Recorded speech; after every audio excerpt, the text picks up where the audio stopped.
Open போடுறாரு, தினத்தந்தி பேப்பர்ல அந்த செய்தி வரும். அப்ப பார்த்தோம்.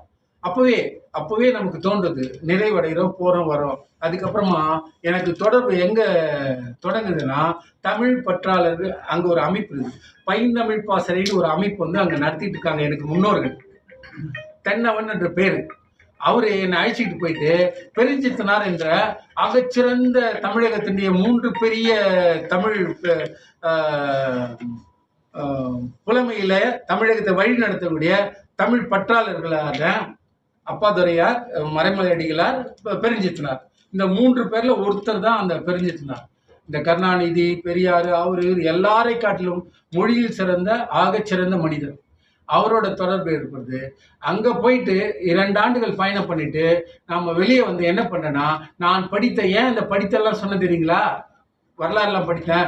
அந்த இலக்கிய வரலாறை நாம ஏன் இந்த தொழிற்சாலையில கொண்டு போகக்கூடாது அப்படின்னு சொல்லிட்டு வலம்புரி இலக்கிய சோலைன்னு ஒரு அமைப்பு நான் அங்க கட்டுறேன். அந்த வலம்புரி இலக்கிய சோலை அமைப்பு ரீதியா நம்முடைய மொழி வரலாறையும் இலக்கிய வரலாறையும் இலக்கண வரலாறையும் அங்க செலுத்துறதுக்காக பயன்படுத்துறேன். அங்க பயன்படுத்தும் பொழுது தமிழ்நாட்டில் அத்தனை பெரிய